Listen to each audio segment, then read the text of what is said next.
Yo, yo, yo, what up, what up, what up to another installment of interviews with me on the Gas Chamber Battle League. Man, I appreciate everybody tuning in. Shout out to everybody on Instagram. Shout out to everybody watching on YouTube Live. I appreciate y'all tuning in, man. We got a good show tonight, good guests, a couple guys coming through, man, to come talk to us. Talk to us about a little battle rap, of course, but amongst that, a couple other things. You know what I mean? But it's another installment. We had a good interview last week with our guest C Cash. I appreciate him coming through.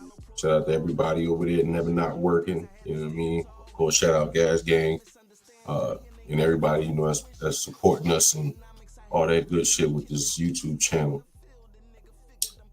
So, there's a couple things I want to talk about, though. I want to talk about this Dank DeMoss joint that she got going on, this lawsuit she got going on. And I definitely get an input comment in the comment section or whatever. And, you know, I throw it up on screen on Instagram. I see y'all over here. You know what I'm saying? If you got any comments about it or anything we talking about, throw it up in the comment section. We wait for our guests to come. But while we wait for our guests to come in, we can talk about this Dank DeMoss shit. Now, this is my whole out. Matter of fact, I'm gonna play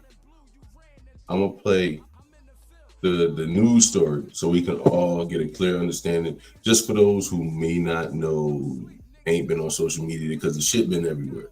So you may not have seen it, you may have, but I want to share this shit with y'all. Listen to this. Rapper is going viral for something other than her music. Fans know her as Dank DeMoss, and they're fuming after a Lyft driver allegedly denied her a ride because of her size. And Fox News' Jessica Dupnack is live in Detroit with this story. And my goodness, tell us how this all unfolded here, Jessica. Well, it all unfolded on video. Deja Banlane whipped out her phone when this all happened. Now, the Lyft driver, he was kind enough and apologetic, but refused her a ride and said that she would not fit and that her weight couldn't be handled by her tires. Now she's filing a lawsuit.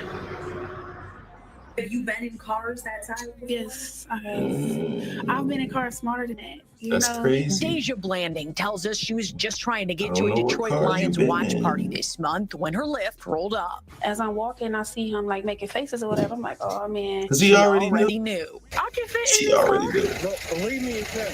Yes, I can. Believe me, He told her there's not enough room in his car. The kicker part was when he started to talk about his tires. You know, I feel like that was a slap in the face. That was like my tires, you know, like. The driver said his tires could not handle her weight. For every big person you turn down because they can't fit in your car? Yeah, because they need to order. You're not like a regular. Let me stop, because then y'all will never say. have to order Uber XL. He apologized, canceled the ride, and left her there. The rapper says she's pretty tough.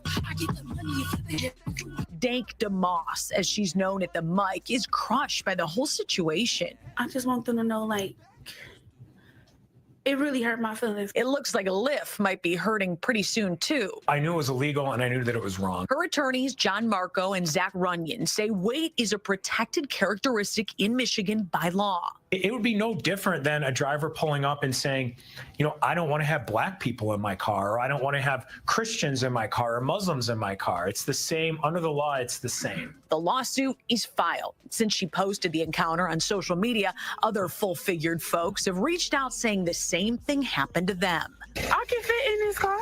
No, believe me, you can. Yes, I can. I really want people to see, like, what we go through as bigger people, you know? We did reach out to Lyft. They did not get back with us in time for this story. Now, Lyft, Uber, All right.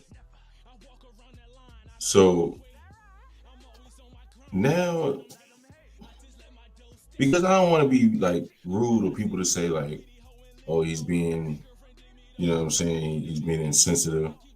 Because I've definitely been called that before. I don't want to be viewed as insensitive, but it's like, come on. Like it's to a point. It's like he ain't normal big.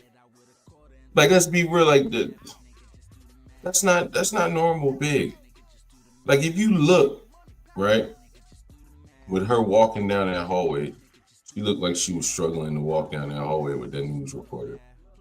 And I want to think they muted that shit because I don't know, because I don't think she can talk and motherfucking that's not like being honest. Like that's not I'm about to show you. Hold up, but that's not even.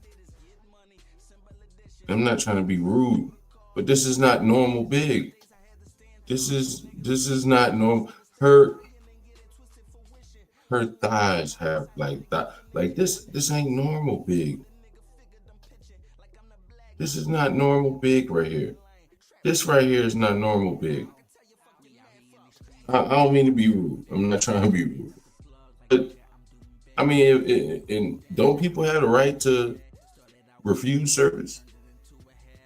Like I'm just saying, don't people have the right to refuse service? That's wild. Like that's wild. That's a different type of big. I'm not even gonna hold you. Like I probably wouldn't let her in my shit either. Like on some real shit, I probably wouldn't either.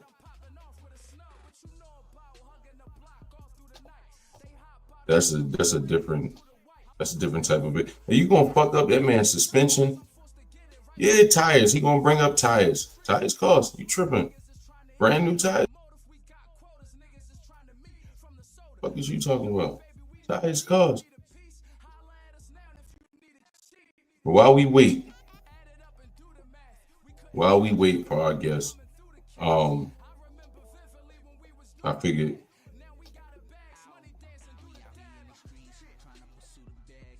we entertain each other. Whatever. If Shankk ain't sharp, watching Prezzy last or one of his recent battles. I know you bang with my gang willer. I still do drive-bys on a lame nigga. Shotgun the same killer, hanging out a blazer, trading bucks like Dame Lillard. I heard you like dinner dates at the lake. You be changing the game. I seen him with his bitch and she ain't acting the same. He let me catch her slipping. Headshot, she ain't had no pain. Her body floating, they gonna have to fish her like Cash Cobain. You come disturbing my peace like a drunk neighbor. This a 4-5 Prezzy, I'm a Trump raiser. Right in the middle of the event, I'll 4-5 Prezzy like a Trump hater.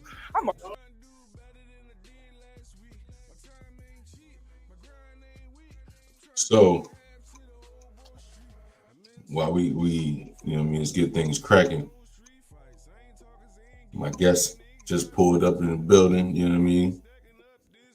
Go ahead and bring him in, introduce him, you know what I mean? You've seen him on you know what I mean, Battle Academy. You've seen him on different platforms. It's like, no, let me stop playing. It's my man Shankk Prezzy, bring him to the stage. You know what I mean? You muted. What up? What up? Hold up. There you go. You know what I mean? Big Gas himself, El Petro Dite. You playing that classic shit too. Yeah. It's always been my favorite, so it's always the background music. You know what I mean? But I want to welcome you back to the platform, man. Yeah, welcome me back. I am the platform. You. Yeah, but I'm talking about this segment of the platform. You know what I mean?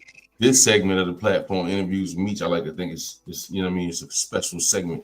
But welcome you back to the platform. We was just talking about some shit, so I don't know if you seen the shit with the Detroit rappers, Dank Moss or whatever, the big plus size woman.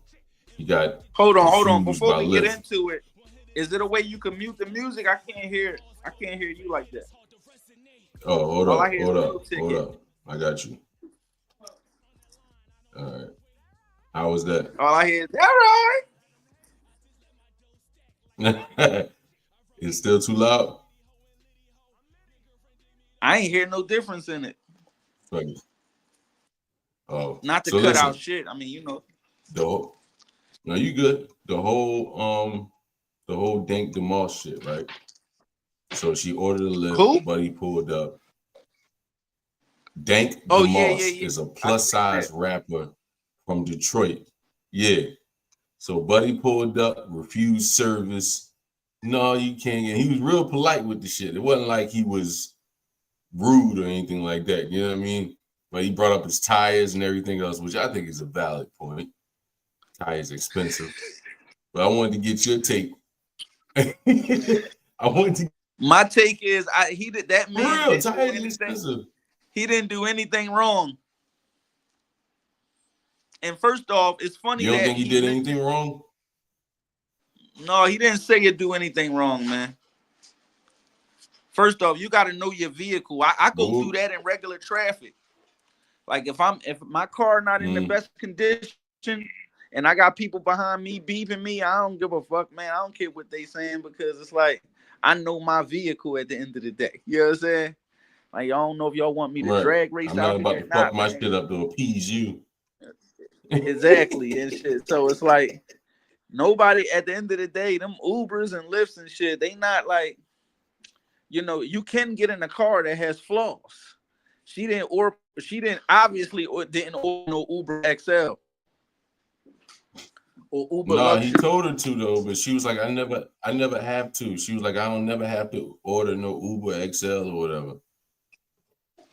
That's because whatever other car she get in, they don't have no tire problem. And it's funny that he mentioned the tires when she built like the Michelin Man. That was hilarious to me. The shit that's weird. The shit that's weird though is they have a picture of her in the back seat of a Tahoe, like a brand new Tahoe or whatever, and she's sitting in the doorway, and she is the door. Like is she just in there? Like, so if you tight in a Tahoe, what you about to do in the camera? That's my whole outlook on it. Like, hey, yeah, I'm not mad at that gentleman. I'm not mad at that gentleman at all. He didn't do anything wrong. You think the lawsuit gonna hold up?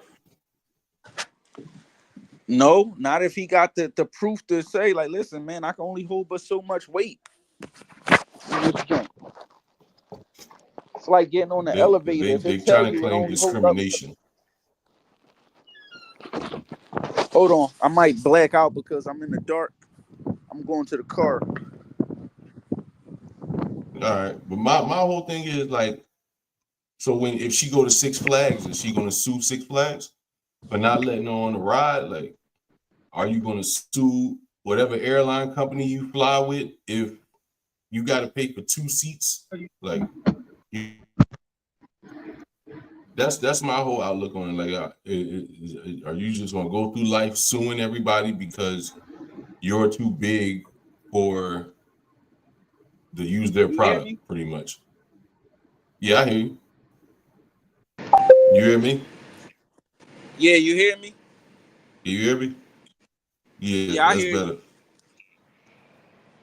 All right. But like my whole thing is like, are you going to sue Six Flags if you go to Six Flags and you can't ride their rides? Are you going to sue them? Are you going to sue the airline company you fly with because they make you buy 2 seats? You're going to sue them? Like, are you going? It's just like, are you going to constantly sue people because you're big? You're too big for their product. You know what I mean? That's my whole like outlook on it. Like, is that how it's going to go? Like, that should be weird.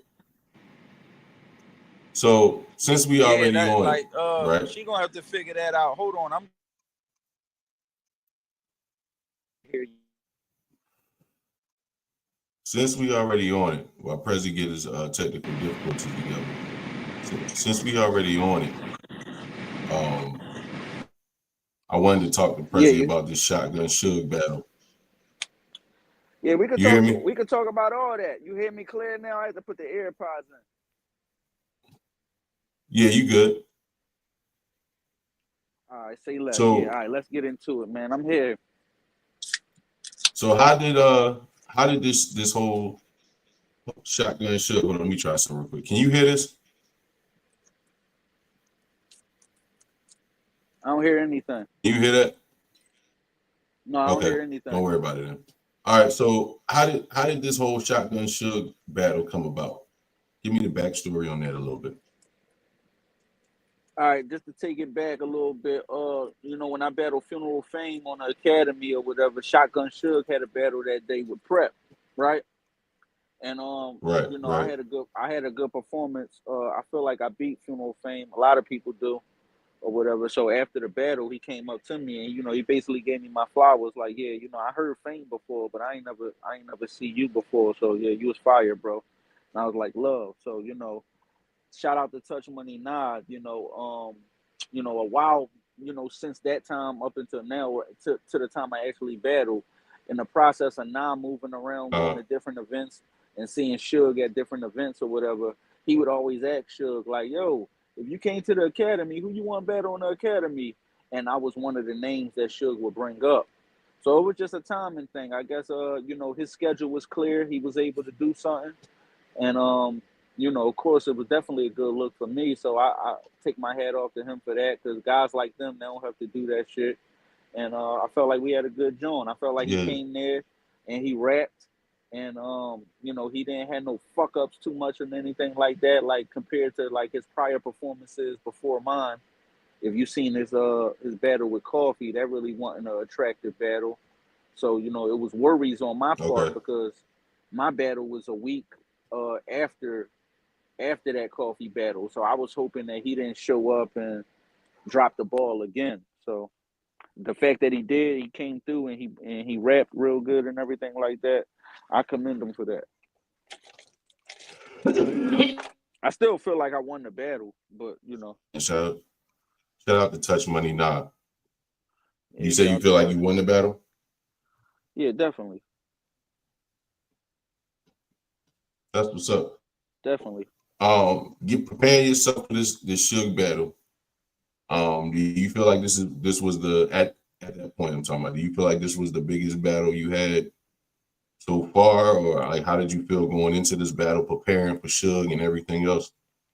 He was definitely one of the big names of my career, aside of like you know, Hustle, Miss Hustle, and you Miss know, the Chef Hustle, yeah. Trezors and True Foes and people like that. Mm-hmm. You know what I'm saying? The Mm-hmm. notable people. Yeah, it's a chance he could be my biggest battle because just on the strength that it was a 3 round, just the texture of it was a 3 round battle. It was a good It was a card with three rounder. other Yeah, that's why I said that. yeah, it was a good card with other elite matches on there, and you know, just a memorable Mm-hmm. occasion on the Battle Academy's behalf. So, yeah, I would consider that probably like my biggest battle to date amongst you know, like I said, the Hustle and Chef Trezors and things like that. You know, and I was coming off a crazy Okay. schedule. You know, 2024, I found myself battling every couple weeks. It seemed like you know in certain spurts. So you know, that was a busy year for me. Okay. So how did you prepare for Suge, and how, like I said, how did you feel like, you know what I mean, preparing going into this battle? Like I said, because I had a like a kind of a crazy schedule, you know, I think the battle before that I was coming off of Shiesty Foe, I believe, and then you know, it's battles that didn't even drop. I had some Crucible showings that was successful, so you know, like all that Mm-hmm. whirlwind in one. By the time I got to Suge and he was presented, I honestly wanted to just you know just get it over with, get it out the way. I kind of was exhausted. I ain't never have to battle on that type of schedule before, or whatever. But you know, going into this year, I'm much more prepared for that type of shit now. It's like I had to go through that experience. But at the end of the day, it didn't affect my bar. I mean, I kind of prepared how I normally prepare. I mean, my execution plan was bully versus the class Mm-hmm. clown, right? Like if this is a movie and this is like Okay. some type, you know, based on the visual and the theatrics, I didn't want to go up there and fight fire with him. I didn't want to try to out bully him. I don't feel like me as a person or my demeanor and vocal projection is warranted to be trying to out bully a bully that checks off those boxes that makes him the bully. You feel what I'm saying? So the way I tried to Yeah. diffuse it, it was like I was like, all right, we all know how this go. We all been to high school. We all know how you got the big aggressive bully guy, but then you got, you know, his best homie may be the funny motherfucker or some shit like that. Or he always going back and forth with the so I tried to make it be that. It's like I'm not gonna allow anything like his bully shit to affect me being the bid. You know what I'm saying?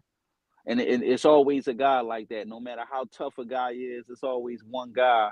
It's like, man, get the fuck out of here. You ain't got no neck and shit. Like, it just don't matter who this person is or how. It's just always a bid bull. And that's what I tried to showcase Right. in this battle, especially going into the Big kid.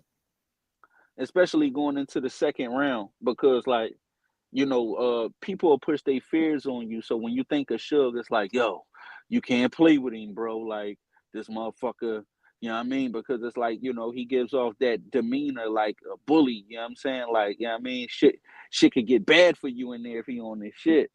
And, you know, for me, it's like, man, if I get this motherfucker laughing like how I do everybody else and shit, that'll take all that shit out the window. Like, nobody's gonna believe that aggressive shit, in my opinion, if I got this nigga laughing and joking and cracking up about shit, laughing at himself about shit. So that was my aim. It was like, you know what, I'm not gonna fight fire with fire. And that's usually my execution going into a lot of matches, because 90% of battle rap feel like they gotta be aggressive criminals that'll kill you in every setup.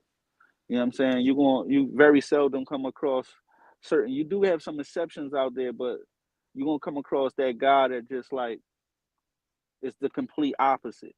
You know what I'm saying? Like, you got the Mm-hmm. bill collectors, the Yeah. Charlie Clips, and everything like that. I mean, even though, you know, sometimes they content could be kind of aggressive, they still check off them boxes of wittiness and, you know, personality, engaging with the crowd and things like that. So my whole preparation was like, you know what, I'm gonna just bid on him, because I'm not gonna go in here and try to big gun him to death. You know what I'm saying? And then, yeah, I mean, it's gonna look more believable on his part than mine, right? You know what I'm saying? Right. So it's like, I gotta make No, him I feel feel you. corny. I gotta make him feel corny for being a bully. Let me go in here and talk to him and say certain things like, Suge, you're not evil. You can't hang around my dogs. They might flee you. No matter how much you say you crip, I do not see. You know what I mean? I had to get in that Yeah. bag with him. And then I had to tell him, it's like, you know, an entendre that I think went over a lot of people's head, because they probably just took it for what it was. But, you know, I told him, like, why dunk it when this shit is just a layup for me? Like, I ain't got to come in here and do all that overly aggressive shit. My game is finesse. I'm like Kyrie Irving. You know what I'm saying? Yeah. What up, Jers? I see you on Instagram Live. Shout out to him. Yeah, I mean, Yeah, I definitely understand that. And I like the way you strategically, you know what I mean, go into that battle. So you said 2025 is going to be easier for you. What did you learn having these battles so close together back in 2024? What did you learn that's going to make it easier for you in 2025?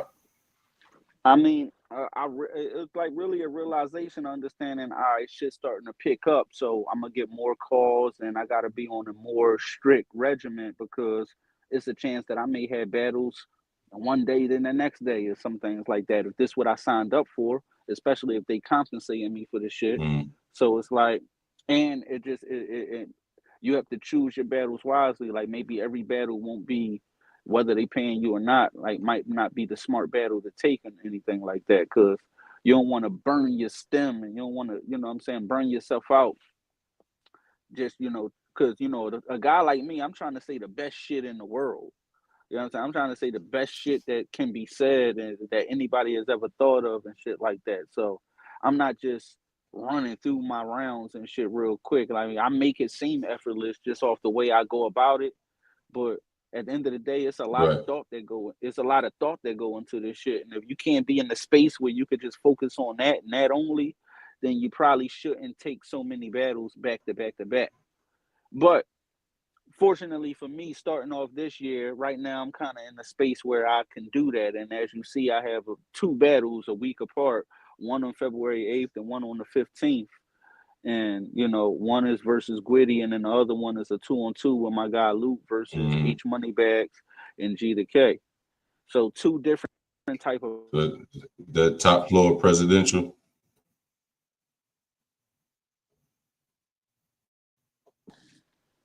Can you hear me? Yeah, I got a phone call. Sorry about that.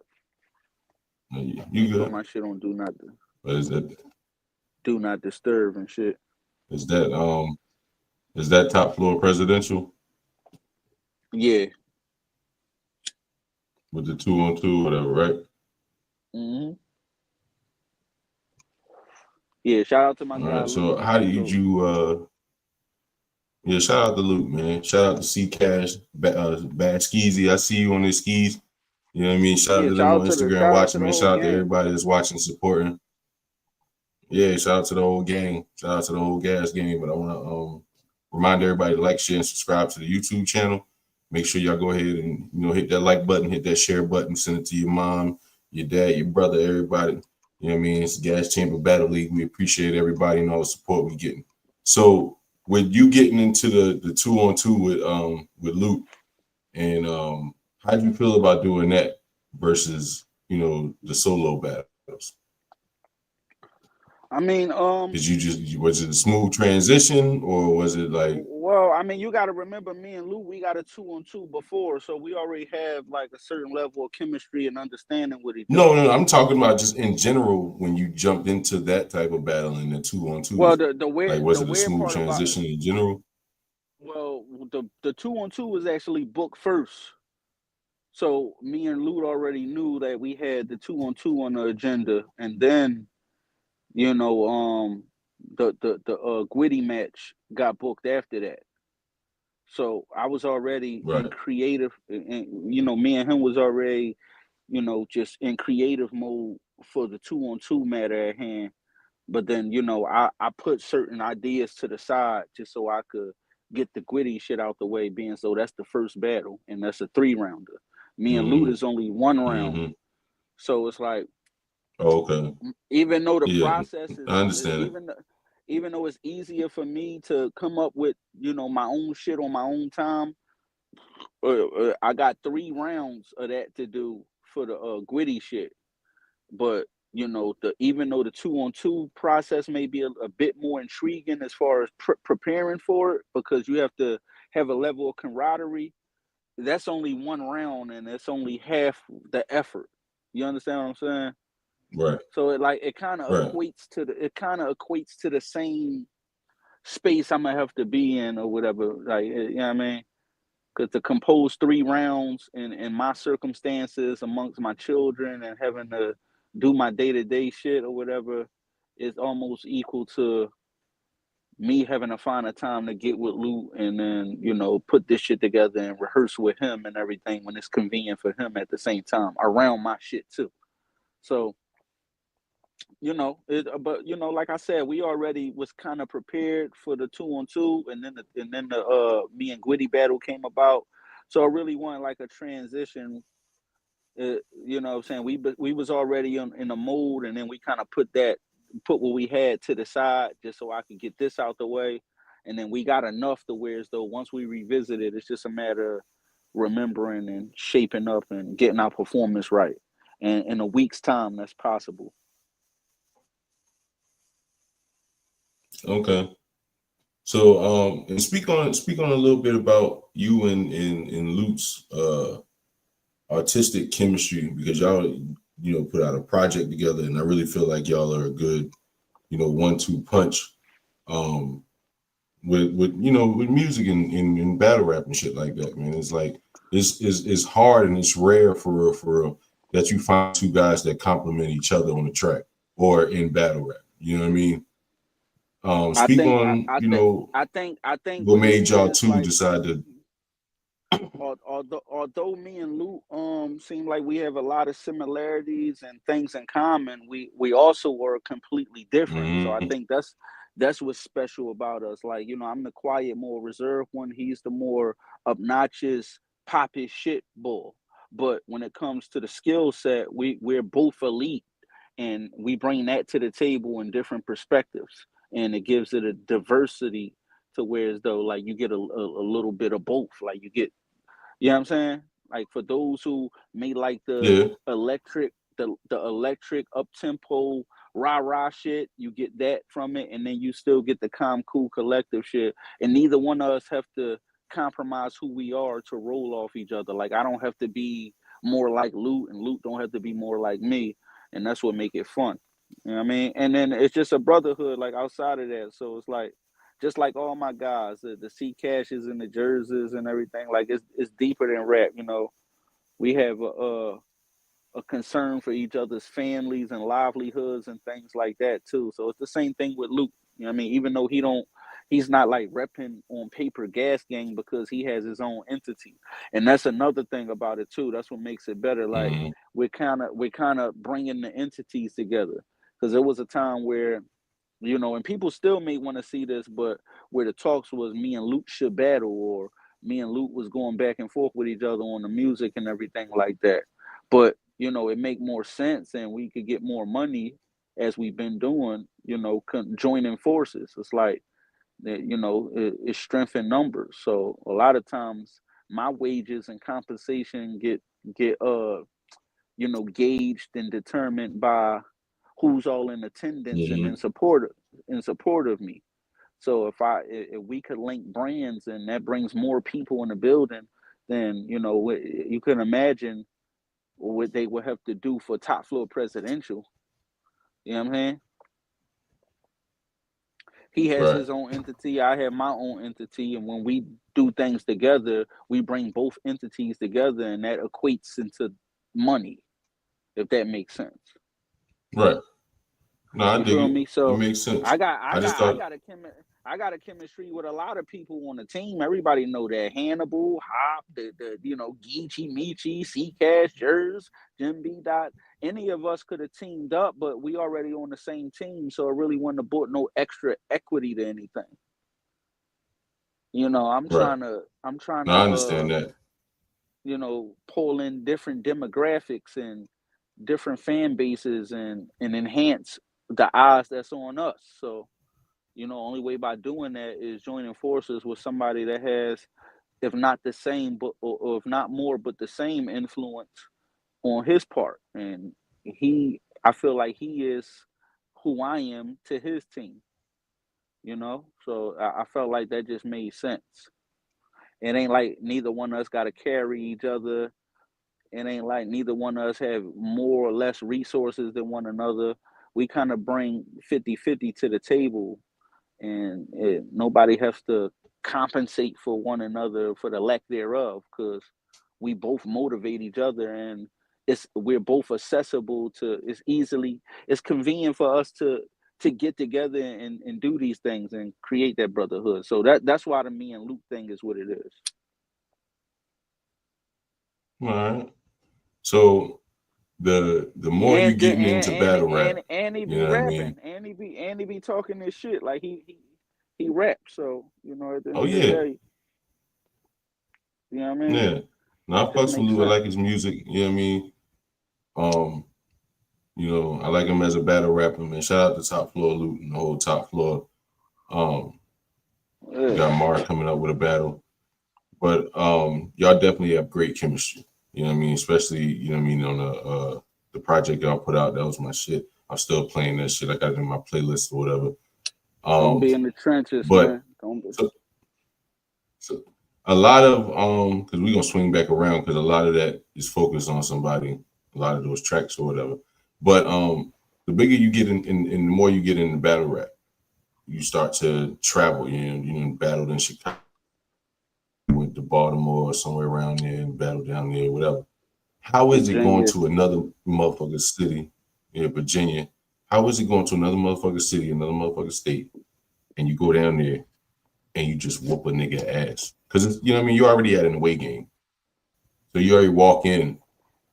You know what I mean, down and around, as they say. I You know what I'm mean, saying? what I learned is it's like this. It's like just because the Sixers is playing the Lakers, and I'm from Philadelphia, don't mean I don't fuck with LeBron's talent. Now, even though just because I want the Right. Sixers to win, don't mean I'm not you know, excited when I see LeBron, you know, See do a LeBron. 360, Yeah. you know what I'm saying, do a 360 windmill or some shit like that. So, you know, me coming up, I No, would I argue definitely with the understand what you're saying. so for me, it's like I always invaded other people's neighborhoods and things like that. Even as a child, like I came from that. Like, you know what I'm saying? I didn't really have too many home games rapping and battling people on the block. I was always in somebody else's neighborhood with they folks and everybody else. So it's like doing this on this level, it's really not nothing new. Even outside of rap, like basketball, like we always went in different people neighborhoods and in cities and playing for different Yeah. schools. And so I'm used to that away game feel and still being great, still showing up and having people appreciate what you bring to the table at the end of the day. You know what I'm saying? Of course they gonna root for the home team, but when you going out there and you being good, then everybody may not want to give it up, but they gonna they're going to appreciate you at the end of the day. It's been times like I battled out Chicago twice. The first time I battled, it was in True Foe's aunt backyard, and that went Right. I all the remember way that my way. battle. And then the second Yo, time yo, I went yo. out there, yeah, you hear Yeah. me? Oh, there you go. My bad. Yeah, go ahead. My Yeah. bad. Then the second time I went out there, I battled Shiesty Foe, and then I felt a lot of resistance from the crowd. I don't know if that was from my prior showing or me going out there, but they were a little more reserved as far as like showing the love that I anticipated or that I thought my bars was warranted for. But you just got to be Right. ultimately confident because you know what I mean. Even though they So that reserving caught their you off reaction, guard. don't. No, and because like I said, it's like I know how it is to be, rooted against. You know what I'm saying? But that don't mean that's going to take Yeah. away from my presentation.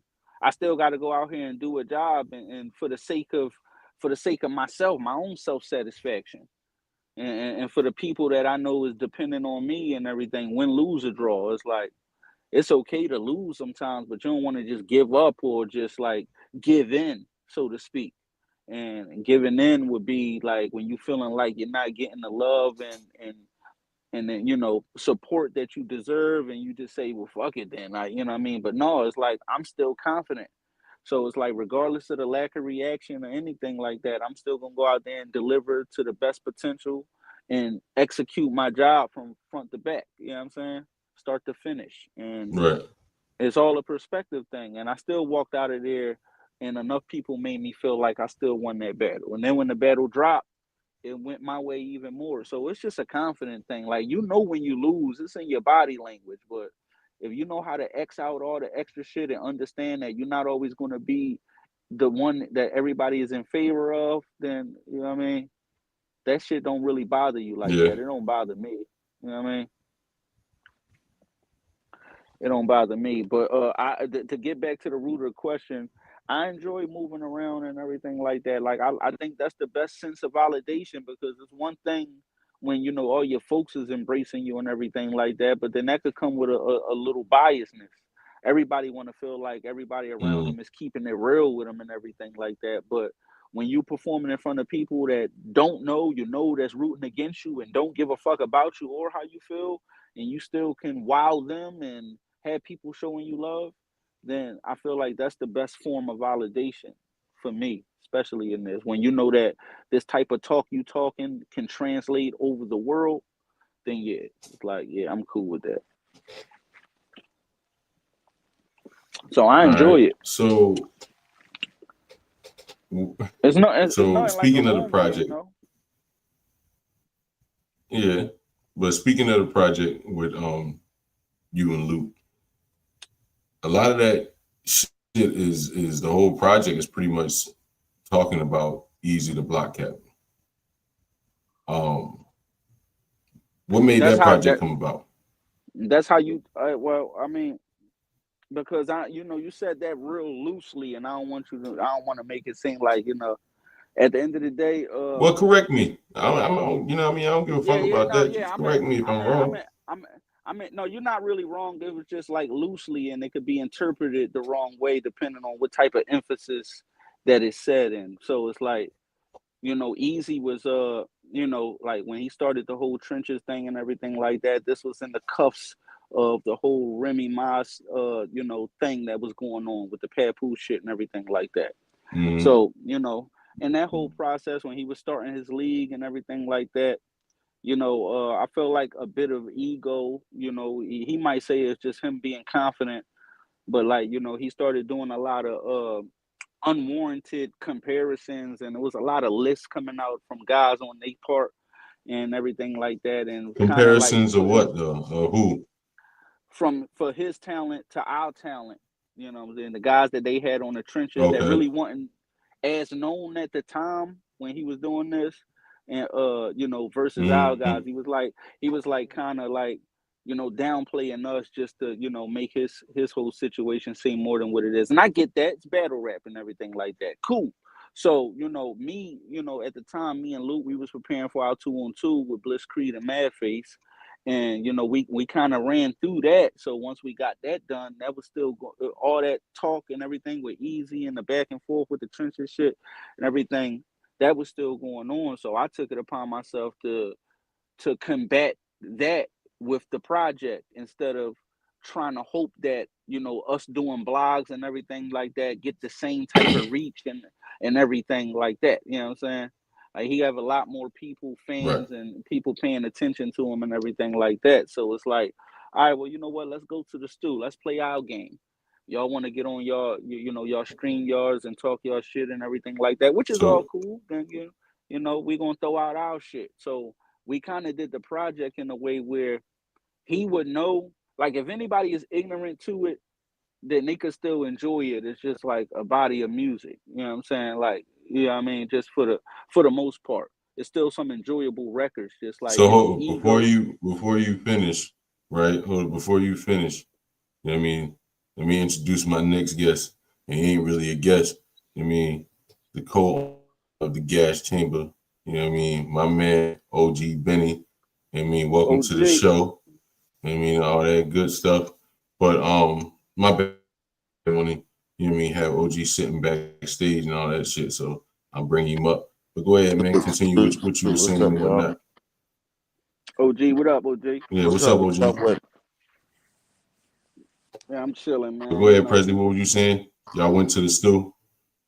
no, so you know, I was at the top floor suite, and you know, he got his own little studio set up Mm-hmm. and everything in there. So, you know, in the process of us doing our 2-on-2, I thought it'd be, you know, a good idea for the both of us to just combat what Easy was talking through our music and say how we felt about that and everything like that. And you know, we made a body of work out of it, because just to show them, for one, we do this, and second, like, you know, we did it in a way where, as though, like, if you just listening generally and you have no idea the soap opera that's going on in battle rap, because me and Luke have fans outside of battle rap, so we ain't want to just Right. overly aggressively just be going directly at him. So we kind of tried to disguise it in a lot of ways. Those who know, but those who don't know still has an appreciation for it, because they don't know what the fuck going Right. on or who we referring to, but It's we still a still good body of music. say exactly, still saying general shit that Mm-hmm. relates. So, you know, I thought that was special about that, and you know, we let the Battle Academy promote it, tried to get some more eyes on it outside of the reach that we would have. And you know, a lot of people were receptive to it. They was fucking with it. I didn't really get any negative feedback outside of the Easy fans that rock for him, which was anticipated. So, you know, Yeah. it was a good time. And I think at that time we let people know that, yeah, like, yeah, we rapping, let's get back to this and shit. And it inspired other people to want to go in the stew and, you know, throw their little diss tracks out or just be competitive in that fashion, which is nothing wrong with it. So it was productive and out, and you know, in my opinion. All right. So, how has it been, like, you know, being around these motherfuckers at different events? Um, Motherfuckers saying shit and you know when shit happens. Like I'm waiting for a motherfucker to put Stiz in a bar for the boxing shit with Gil and all that shit. Like I'm waiting for niggas. You know what I mean? So Yeah, have yeah, you? you I'm waiting for know. somebody to put Stiz in the bar, right? I know that shit'll be funny. But like with this whole Remy Ma situation with Easy and Papoose and everything else, like how you taking that whole situation? I mean, outside the fact that it's hilarious, I mean, it's just shit that come with shit. I mean, at the end of the Right. day, I mean, I don't really think too much about it. I mean, if that's the person that he happy with, then I'm cool for that. Like just on that, I don't really dig too deep into their whole personal thing outside of what's not already public information. But the shit that's public information, the way they put it out there, and for us to take it, no Diddy if that's necessary. It just seems hilarious to me. I don't, what I mean, I don't care about if it's a real relationship or what's going. Like, I don't care about all the intangibles. It's just we in battle rap, so it's our job to clown shit. Like, you can have a great job, it's content. like only in battle rap you could downplay some shit that in real life would be an accomplishment. Like, say I'm a lawyer, right? I got a good ass job. You know what I'm saying? My family is taken care of. I own my house. You know what I'm saying? I'm living. But I'm a lawyer. But I could rap, and I get in battle rap, and I'll be the worst person in the world just because I'm a lawyer and I got a good ass job. They'll use it against you. Yeah, exactly. So it don't matter what you do. You can have an They're gonna honest talk shit job. about you. Yeah. You could be a plumber. You could be driving the school bus. It don't matter. Who was that? Is that Jazz? Jazz was a police dispatcher or something like that? Yeah, was something that like Jazz? that. Yeah. Like, yeah. Which is cool, but it's our duty to make fun of it. It don't matter what you is. It's our duty to belittle it. You could be the best shit in the world. You can have the most money in the world. Like, a nigga can have the most money in the world, or a nigga be talking and represent money, and a nigga still downplay that. So it's like, it's battle rap. So I think that when it just understanding that, you got to just anticipate a level of downplay and being punched down on to a degree. You gotta have thick skin in this shit. You can't get in this joint and then try to switch the rules for your emotional advantage. But it's our duty. It's our duty to hurt feelings, and you shouldn't get in it if your feelings are easily hurt. That's what we get paid to do. Give me some of your notable battles from 2024 that you had back to back to back to back for those who may not know. Like some of your joints that might be my favorite of 2024. This was the weirdest, or this was, you know what I mean? We started off the year with the 2-on-2. Then I went and did the Crucible joint, advanced in that. Then I came back, Battle Hustle. She choked.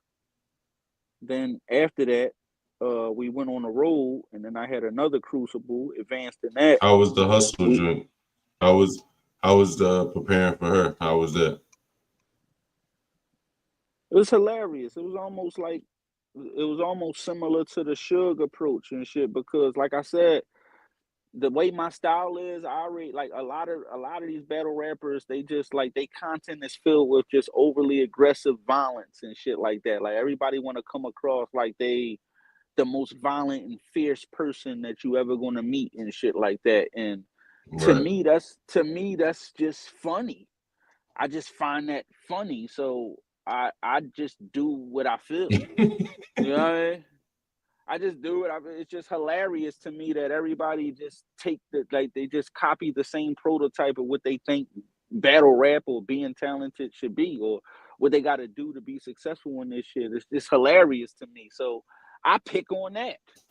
It's like, my whole demeanor is, I don't believe nothing y'all saying, and nothing y'all saying phases me, and I'm unbothered. And like, y'all are funny to me. It's like, y'all hilarious to me. And I feel like that style diffuses a lot of that generic 1, 2, 3 setup, I'ma kill you, 1, 2, 3 setup, I'ma kill you. Because although I'm bitten, I'm still showcasing high level lyricism. Like, I could say the cliche is funniest thing, but it's layered with a lot of complication that a normal motherfucker won't imply incorporate in they whole setup. You know what I mean? A lot of wordplay, a lot of entendre, just and then my performance. Like a lot of people equate performance to being hype and electric and you know what I mean. My performance is exactly how I be wanting it to be. It's exactly what my demeanor and aura warrants. Like, do you really want to see me like jumping all around and shit like a guy like me? You know what I'm Right. saying? Like doing that extra shit. Would that look good to me? Would it look like I'm doing the most, or would it like? So it's like I try to be me because I know a lot of rappers could get lost at being themselves, and they'll easily start turning into somebody else. So that I can't speak for like a fan, but from that point, if you was that type, like if you and you had your first battle and I never heard your rounds or anything like that, and you just came out on like some lotto from 8 Mile type shit, that would be the weirdest shit in the world. Like if you just came out on yeah, it's like my tone of some voice. I understand who I am, Busta but I'm Rhymes shit. Like what? I'm not a nigga trying to find myself. Like I'm not like an artist that don't understand me. You know what I'm saying? Like it ain't like I'm in Mm-hmm. like artist development. I've been doing this shit forever. Like battling, making music, just being competitive, period. No matter what the fashion is. We could be playing cards. You understand what I'm saying? Right. So it's like I know exactly what it takes to be successful in this shit, but also I don't want to feel like I'm compromising who I am. The same person I'm a like how I'm translating on stage would be the person you get when you talking to me, in my opinion. Now, of course, we got to be creative and say hypothetical setups and things like that just to appeal to what we know the fans like and anticipate. You understand what I'm saying? It's Mm-hmm. like, Yeah. every so often, Steph Curry may dunk the ball, but that ain't what he leaning on. He's a shooter, right? Right. But he don't have to dunk it. He could lay it up, but he know the fans are gonna go crazy if they see him just dunk it real quick, right? You know what I'm saying? So like Yeah, every once in a while. every so often you may get a slam out of him, something unexpected or some shit like that. But for the most part, he play Right. his game. You know what I'm saying? So that's my analogy to how I approach this shit. It's like I'm me with this shit. I'm a shooter at the end of the day. So you could get mad at me because I'm scoring from back here all day and shit. You know what I'm saying? But I'm not changing my game because that's who I am. I'm not going to just turn into a high flyer because y'all want to just see me dunk. Like, you know what I mean? Shaq didn't hit all his Right. free throws. No, He I feel was you. terrible. I'm sure it was people that want to see. Horrible. You know what I'm saying? I say this analogy all the time. Like, I'm sure it was people that wanted to see Michael Jordan on some and one shit at times, along with the game that he got. Just to, you know what I mean? Some creator player shit. Of Mm-hmm. course, a fan is a fan. They want to see you do the best everything. You know what I'm saying? But at the end of the day, they'll eventually accept who you are, and embrace that. And I'm not going to act like I got so many years in this shit to where as though everybody should just. Some people are still trying to learn how to listen to me. They don't know when my punches are going to land. They don't. I don't. I'm not out here rapping like the average battle rap dude, in my opinion and shit. So the fans got to adjust themselves on how to even listen to me. What's going to happen next? Or what is he going to say next? You know what I'm saying? When is his slogan coming Mm-hmm. in? Do we have a slogan and shit? Like, what am I to anticipate from him? And then a guy like me, I make it difficult to have a distinction because I like to feel like I switch it up, like as far as like my patterns and things like that. Like I'm not going in there giving you the same cadence and same, you know what I mean? I try to do different shit. You know what I mean? But if you look at all the character traits of all the notable battle rappers, they have distinction with them. Whereas though Mm-hmm. the fan, it's like the people's elbow, twerk. His strapped in is the people's elbow. You know what I'm saying? Right. I'm like a new wrestler that's whipping all they ass, but you can't even identify my special move because every fight I fuck somebody up with something different. You feel me? Mm-hmm. Yeah. So until they learn how to appreciate what I bring to the table, you know what I'm saying? Until they can find their own distinctions of me without me having to force it or just feel like I'm doing this because, you know what I'm saying? Like, it's just a matter of time. But right now, I'm not going to change anything about shit because it's working for me. I never walked off a stage and felt defeated yet. You said yeah. Everybody gonna have their opinion, but I never walked off a stage after a performance and then everybody giving me the, man, you tried look. You know what I'm saying? I've yet to experience that yet. You know what I'm saying? So I feel like whatever it So who is do I'm you doing. think? No, good. Who do you think? I didn't mean to cut you off. Who do you think? I'm gonna say, who do you think was your toughest opponent so far in your career with this battle rap shit?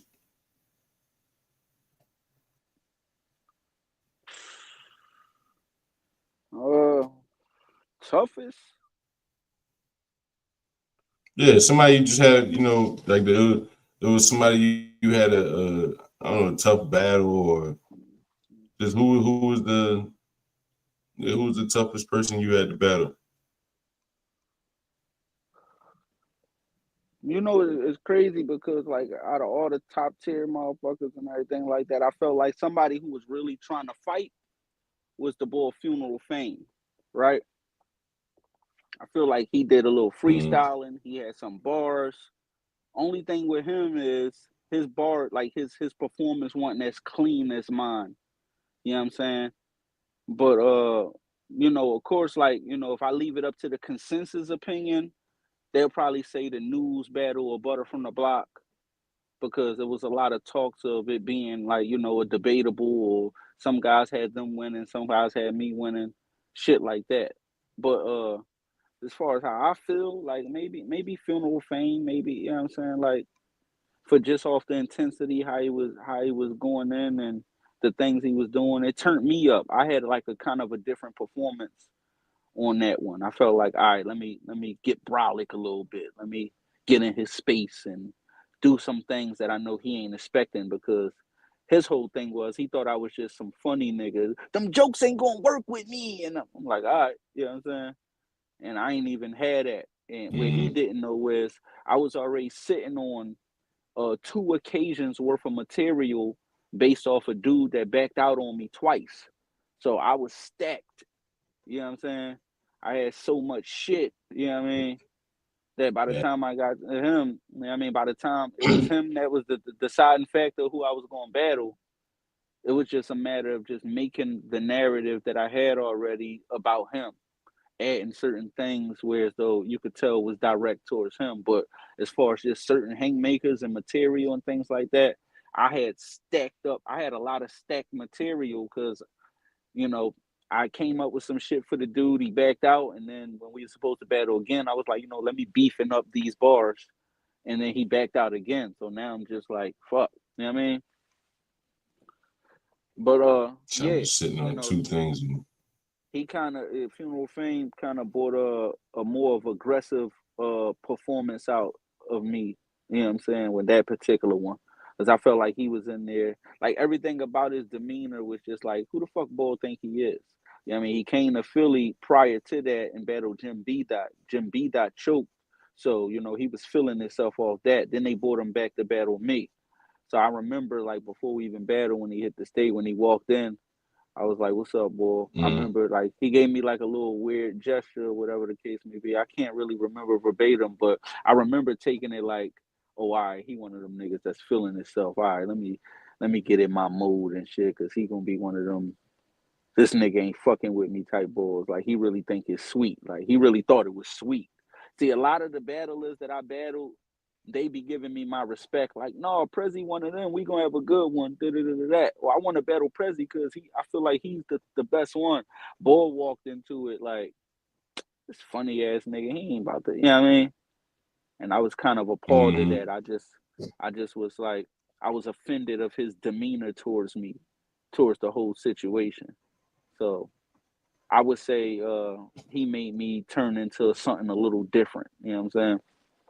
Everybody else, I can't help with the consensus of Phil, but as far as me walking out of it, I feel like I'll kick ass every time. I even feel like I kicked Funeral Fame ass, but I feel like he made me tap into a mode that, you know what I mean, I don't normally project on. So because of that, it was a bit fair there. It was a bit, you know, I felt slightly disrespected and felt like, all right, he could damage me if I let him get too much momentum. Let me turn up. You know what I'm saying? So everybody else, not saying that I took them lightly, but I just didn't get the same feel from that prior to the battle. It's just on paper competitiveness. You battling him, all right. You know what I'm saying? Fuck it. You know what I mean? So you mentioned News and Butter from the Block. Mm-hmm. How were you feeling? Because I feel like it was like a gap where I don't know, Philly battle rap just it seemed like the shit vanished. How are you feeling about like the state of Philly battle rap right now going into the future? I'm happy about it because, for one, I feel like I'm partially responsible for getting it back to where it's supposed to be, amongst other people that's doing it from the city. You know what I'm saying? Easy the Block Captain being one of them. The guys on the academy, you know, even some of his newer guys. And right now, as a collective, we have a lot of notable local names. You know what I mean, that's just like, you know, not too far from being them niggas if the trajectory is right. You know what I'm saying? If we just continue to do good and put on for the city, things will look good. But right now, I feel like we got a handful of, like, you know, we got quite a bit of people that's like more than we had in a while that's in the conversations with the elites. And maybe that's due to technology enhancing. You know, Twitter got the spaces now, so you more accessible to these people, unlike how it used to be and shit. Like, yeah, you know I mean, you get to just be on there and you can organically make matches happen just by, you know, rubbing shoulders and being in the same place at the same time with the people that matter and shit like that. So I Right. feel like I feel like collectively as Philly, we in a good space. I'm happy for it. I'm happy to put on for it. All right. Do you feel like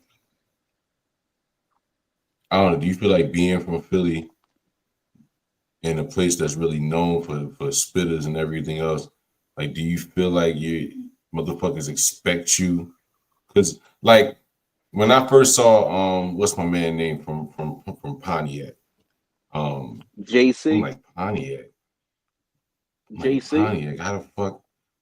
Yeah, I'm like, but I'm like, I'm not expecting him from Pontiac. You know what I mean? So then you started rapping. I'm like, oh shit, niggas nice. You know what I mean?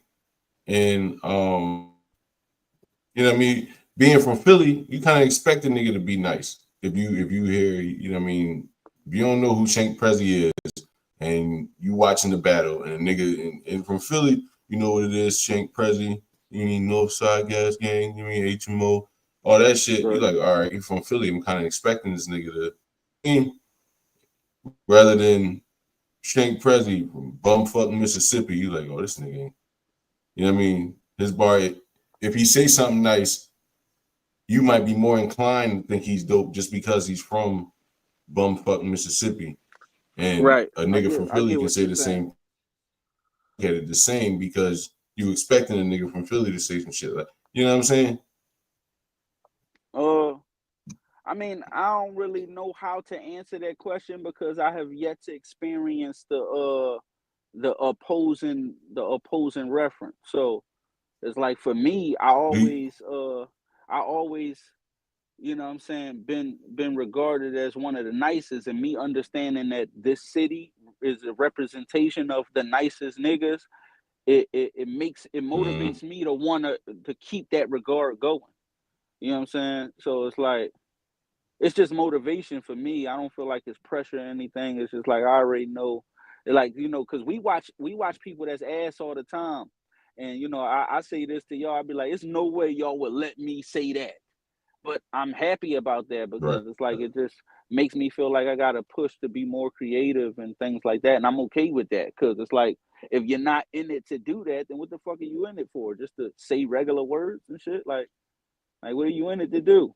Just go word for word, just saying anything, like no type of creativity, no type of example of, yo, he's intellectually inclined. He know what he doing. Like, you just saying words and shit. It's like, no. So it's like, it was always up to us to be nice. And me coming from Philly, it's like, niggas is always going to expect that. And I want them I want to leave the impression like, all right, yeah, he was exactly what we expected to be. You know what I'm saying?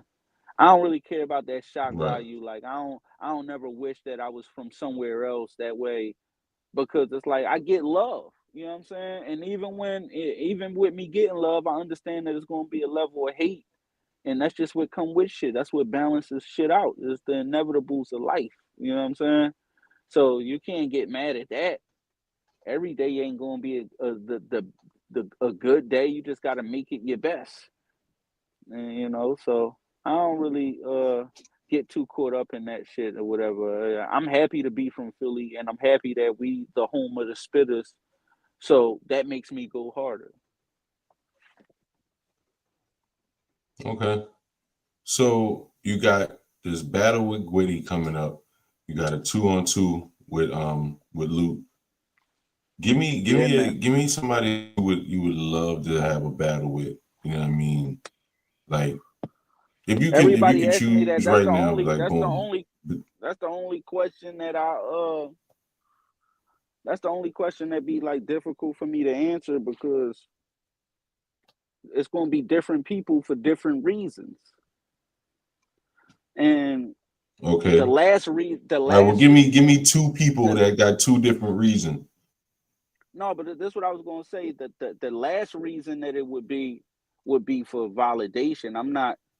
I'm not really looking for, like, you know what I'm saying? Like I just know the main characters, right? So it's like, when it comes to like the people that they hold at the highest regard as nice, it's not that I disagree. It's not that I don't feel like they nice, but I don't feel bothered or worried from what the fuck they saying is nice. You know what I'm saying? So it's like, I ain't a hater to be like, you know what I mean? Oh, I want to battle Lux because he holds us the pen, and you know what I mean? It's like, it's more than just a pen with this shit. You know what I mean? And I'm sure Lux understand that, or anybody else that's held in that regard. But I don't really have nobody that I feel like I need to test my pen against his to see if whatever. Like, I already feel validated. You know what I'm saying? You got to remember, me stepping into this shit, nigga. The goats of my city done already. Yeah, he one of them. So come in here and then looking for, you know what I'm saying? Like I said, we the home of the spitters. So it ain't like I'm just coming from some bullshit place. We got people here that's held in a high regard, and that then came across me and put me in that same regard. You know what I'm saying?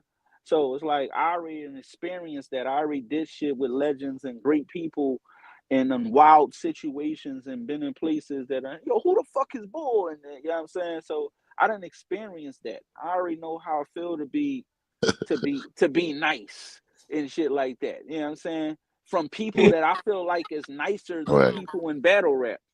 You know what I mean? From people that I feel This like nigga that I just look go up through with to. the chuckle.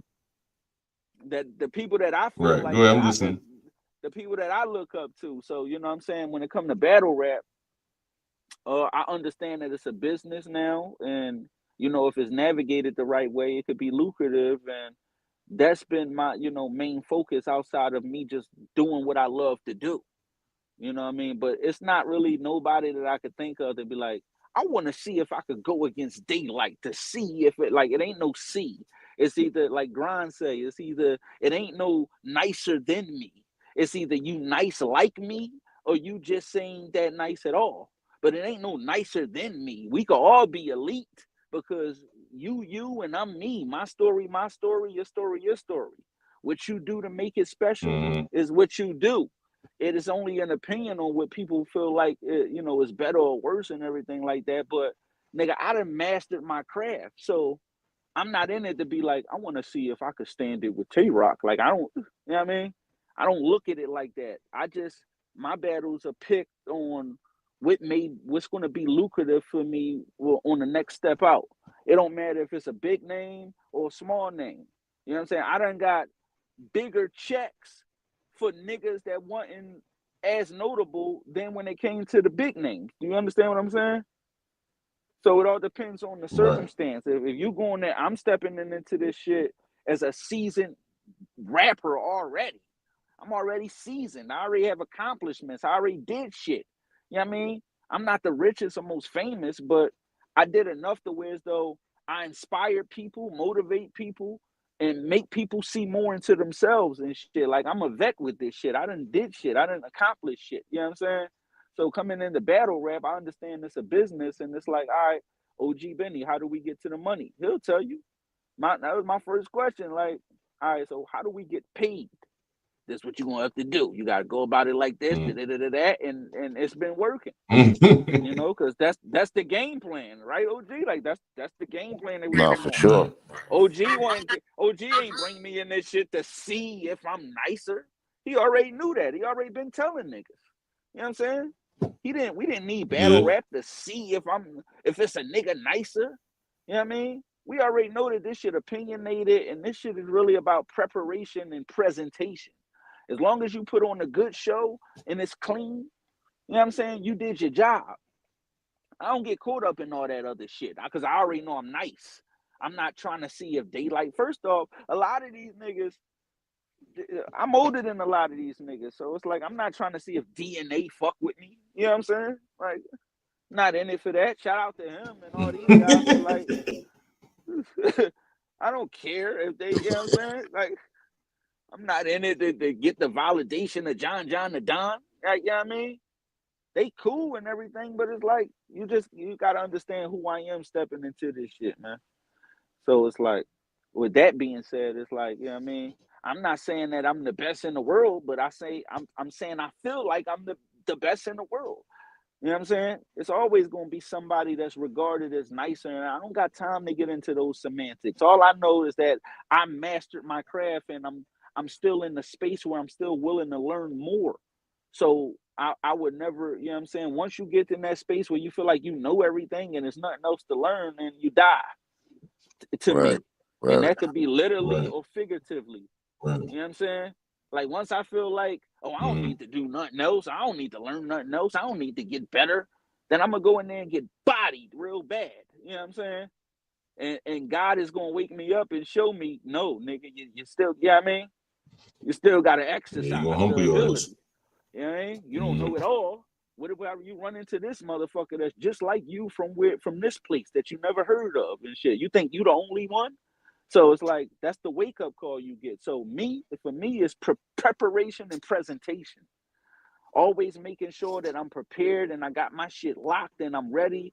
And then understanding that I got to put on a good presentation to make it likable, to be a show. You know what I'm saying? I already know the rap part is nice. Everybody know I can rap. Like, what the fuck? I'm not in this zone to like, you know what I mean? Like, I can rap. So what? Right. It's about the show. It's about what's going to bring the money in this motherfucker. It's about what's going to draw the people interest. So me understanding that, that's why I don't never feel defeated. I don't care if a nigga feel like this person won. Nigga, I still showed up, did my shit, and there's enough people in the world that's fucking with this. So, nigga, I won, and I got paid. So it's like, I don't know what niggas talking about. Like, you know what I'm saying? I don't know what niggas talking about. Got paid. And I don't never show the demeanor of a loser. And that's everything too, like the aftermath of shit. You know, losing, the body language and all that shit. Yeah, losing is like more so than like it's more so a state of mind. Like, I'm not a loser. Like, I know how to take a loss and to admit when somebody else is doing good. So that's not a loser mentality. So it don't matter if a nigga is getting crazier reaction than me. I'm never going to walk off bitter or like a loser or a hater. And that's why I don't never feel defeated, because I'm so confident in what I bring to the table. It's going to be people out there that's fucking with it. And as long as I reach those people, everything ain't for everybody. I understand that too. So you're not going to get everybody on every time out. That's unrealistic to think. You know what I'm saying? Everybody walking different walks of life and shit. Niggas don't understand the same shit and shit like that. So it's like, come on. You know what I mean? I stepped into battle rap as a mature grown man that done failed, done won, done failed again, and figured it out. Like, I'm not coming into this shit oblivious. You know what I mean? And I got great facilitators and people that support me and is going to make sure and protecting the brand. And that's why you got guys like yourself and OG and everybody that's around me that I always extend that credit to, because that's important too. You can easily get lost in this shit, and y'all are the guys that keep me grounded and when make me realize, like, at the end of the day, nigga, you're still Jamar. Don't get lost in this shit. You know what I'm saying? Don't take this Shankk Prezzy shit and think that you know what I'm saying?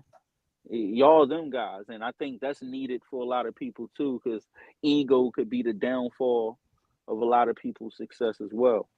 So outside of being talented and being a winner and feeling like a winner, you know what I'm saying? I got great people around me that keep me grounded so I won't be a loser ass nigga at life. You know what I'm saying? Outside of the stage. You know what I mean? So that's what helped me. That's what I got. And a lot of people envy that. They think it's some type of bag or some type of special shit. No. Nigga, shit is just genuine. I mean, we had a space where, like I said, we done all failed and won and failed again. And so it's like, we not new to this. We anticipate a lot of this shit. Like, me and OG talk about this shit all the time, man. We be anticipating the storm. We get the umbrellas out. And then when the sun come back up and shit, we right back at it and shit. We don't even get affected by that shit. And whoever's not with us after the storm is over, we already anticipate that. Yeah, you already know who gonna be everybody ain't standing. gonna make it through the storm. So it's like, we ain't got time to be, coddling and doing all this extra shit. We all grown where so everything count right now. We done already experienced those immature decision making and being oblivious and naive and everything like that. So I think that helps our brand as well and helps me stay focused and be the winner that I feel like I am today. All right. So you got Woody coming up. You said February what? Because that's first. That's February 8th. So you got Woody coming up February 8th. And then the 2-on-2 with Luke. But let's talk about this Woody battle. How you feel going into this Woody battle right here? I feel like I'm starting the year off kind of dingy, based on my opponents and shit. But at the end of the day, these are semi-notable dingy motherfuckers. So, this just like for me is warm up shit just to keep the sword sharp for shit that I know I got coming up. Dingy. Yeah, shit that I know I got coming up in the future. That I mean, like, so I'm just staying active, staying visible, making it make sense, keeping a couple dollars going, and it's going to be some crazy things in 2025. I ain't really ready to announce yet, but it's going to be worth the stall out. It's going to be worth the stall out of me saying anything right now. So y'all will see it. You know what I mean? Other so than it's that, safe to say. No, I was going to say anticipate some music this year. Anticipate some good battle opportunities. Anticipate more. I believe OG Benny is going to get things going back with the Gas Chamber Battle League to get some local matches going and give some opportunities for those who really can't get the access to like the Battle Academy or the trenches and places like that. So yeah, we definitely on that. And when it comes to the music, man, that's just what I'ma always do. So it ain't even really about getting like a major record deal or anything like that. We try to be independent first and shit, like with everything. Like, we don't want nobody to just give us anything and then have to be in debt or sell our soul and sign our life away to just being hyped for a couple dollars, especially at this point in our lives and shit. You know what I'm saying? We know the value of a dollar, and we know with that shit, that the persuasion behind that, what comes with that shit. So it's like, we're not just jumping to any old thing. It definitely got to make sense, or we just going to be good with how we've been doing it and shit like that. We ain't about to just go out here and do anything. But as far as the music though, the shit I'm be dropping, man, I got some crazy features, collaborations and shit. Yeah, man. Audio Bio 3, man. I was thinking about waiting for the Audio Bio, and then I was gonna just drop a joint called Legacy. But I'm still, indecisive on what title I want to go with, because like I feel like I'm on some legacy shit with this type of shit. The Audio Bio is like more personal, more extended duration of topics to talk about, because I usually wait over a period of time to do them joints. But I mean, I feel like I'm on, my legacy shit right now. Like it's all about establishing the legacy right now. So I think that's what this project is gonna be called. And when you hear the records and shit, y'all gonna be like, all right, I get where you're going with this joint and shit. So stay tuned for that. Along with everything else that I mentioned. I mean, but the Gwitty battle, I mean, if you want to emphasize on that, go ahead. I mean, how do I prepare for Gwitty and things like that? What's the question, man? No, I'm not worried about that. It's safe to say that Gwitty is going to be a 30 burger the way you sound. Is that a safe assumption? Yeah, man. Listen, dog. Gwitty's a special one because like his style is so bum orthodox and shit. Like it's so many different ways. It's so many different ways to like. It's so bum orthodox. Yeah, it's like I don't know, man. Like I don't know what type of Gwitty gonna show up at this battle, man. But all I know is he has homeless skin.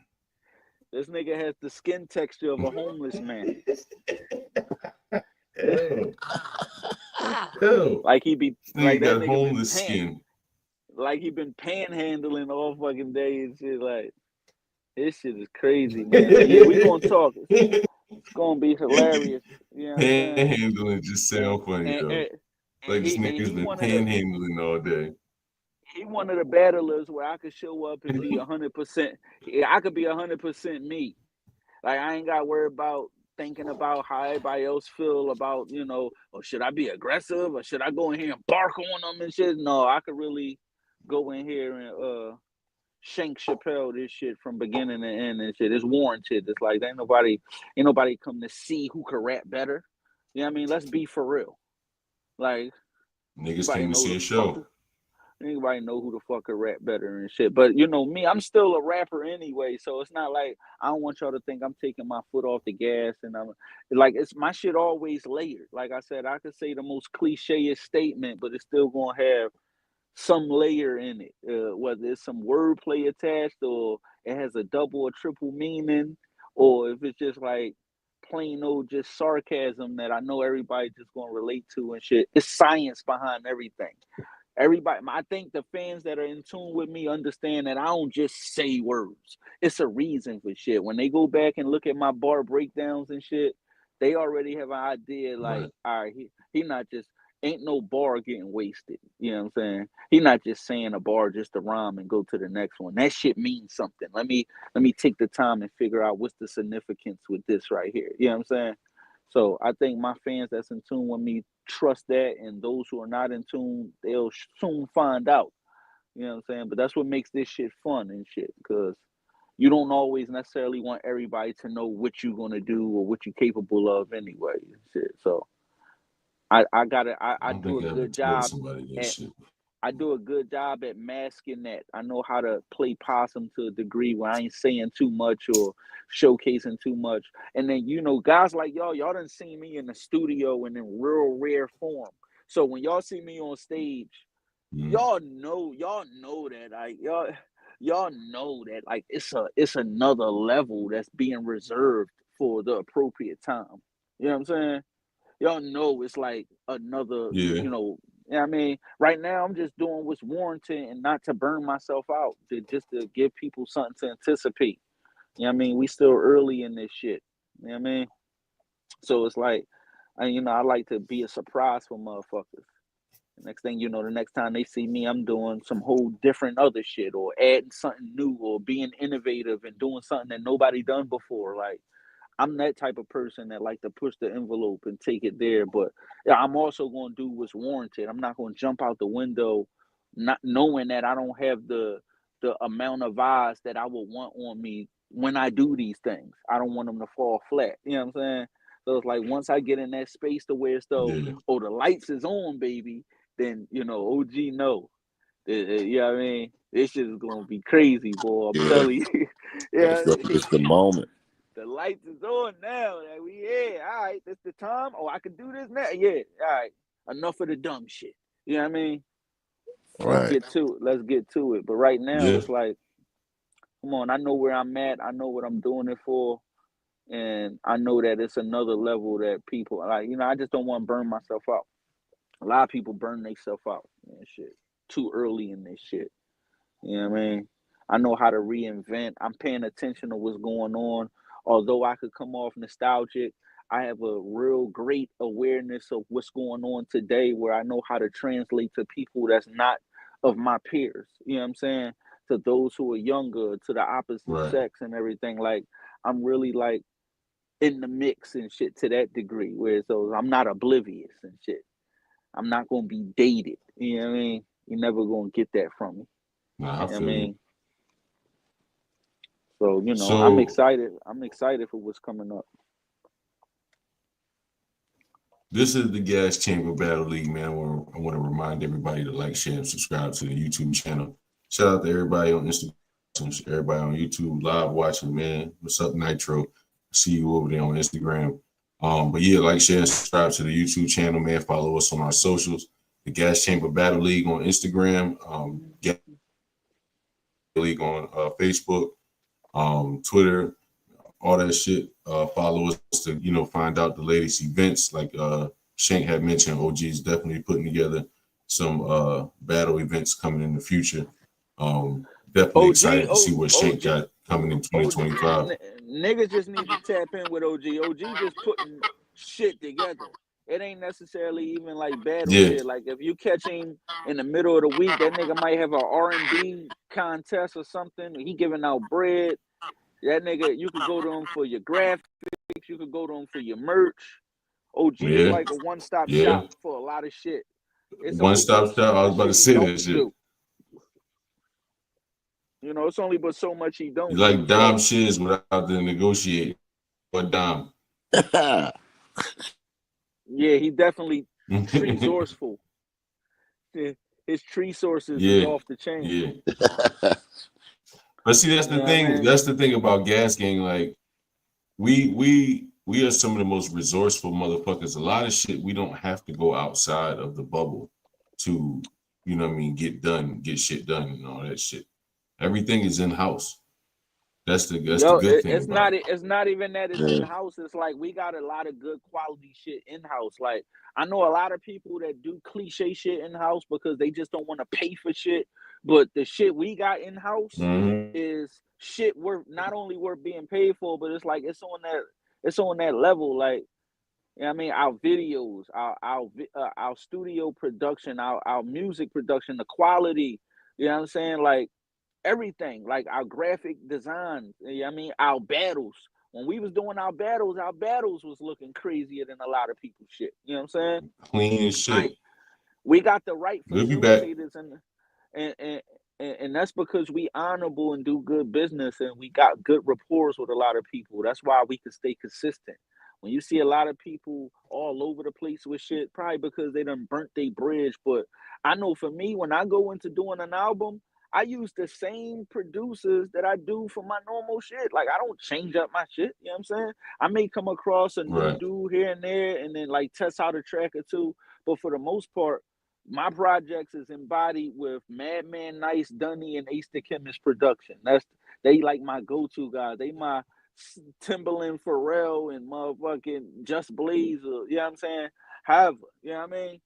And then, I get the similar personnel and things like that. I stay in my, but I have a rapport with these guys for years and years at a time, and they've been doing great quality work. They got a lot of credentials, and I pride myself with having that. And the people that's around me, they shit, you could just hear the difference and shit. Like, People could literally come here and then really feel like they're part of a real label because it's going to be an enhancement from what they just was doing prior. You know what I'm saying? In some kind of way, even if it's just the advice that they getting.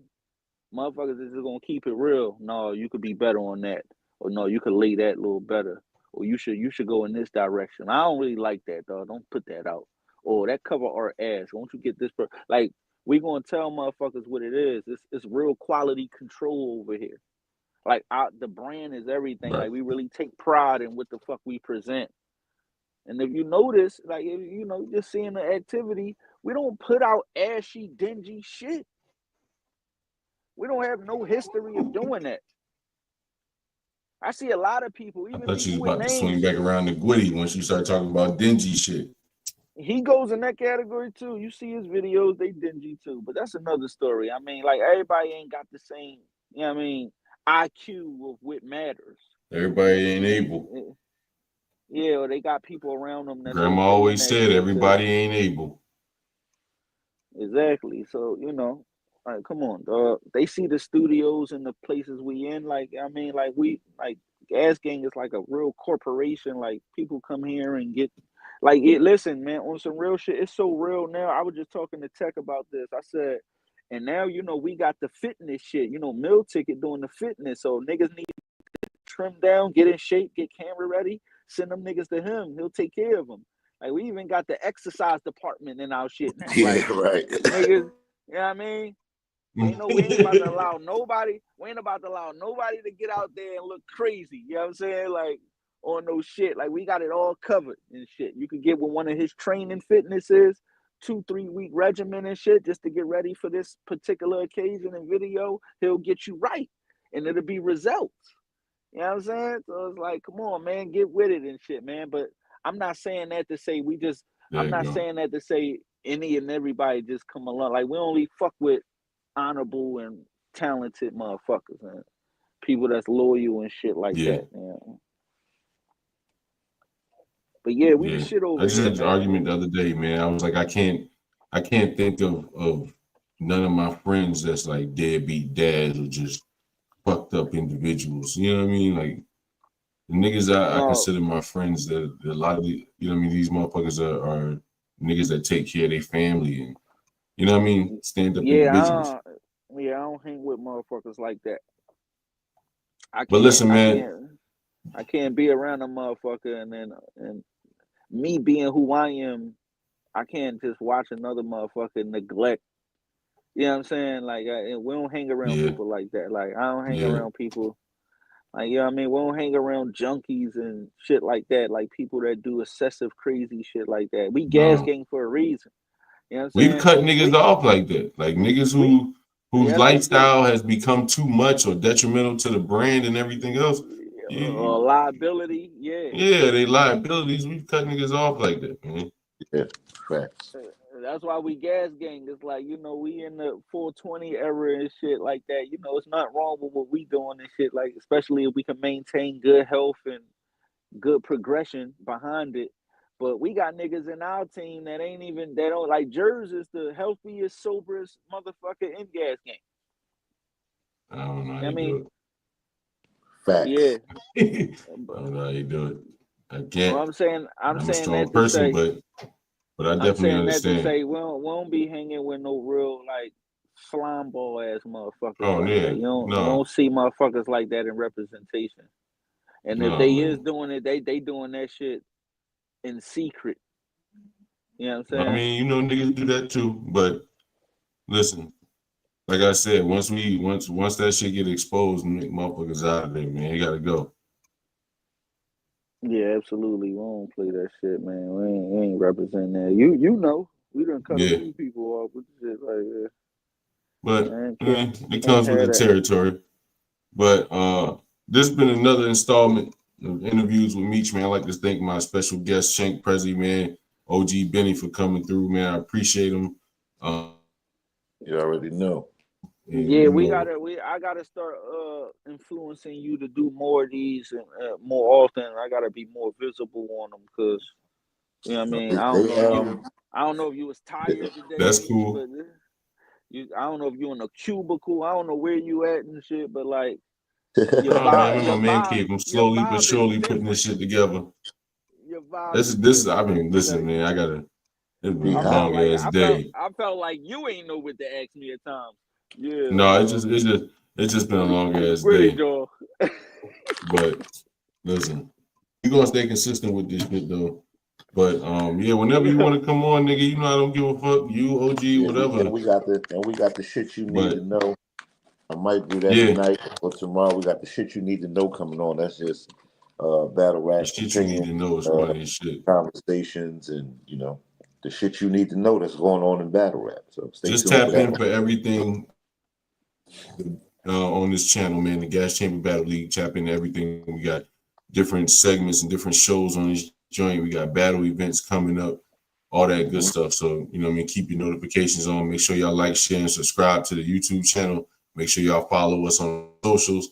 Let's continue to build this brand, man. We appreciate everybody who's supporting us, everybody who come through and watch the show, leave comments, all that good stuff. Instagram, you know what I mean, Facebook and YouTube. We appreciate all y'all, man. We'll see y'all next time with another guest next week.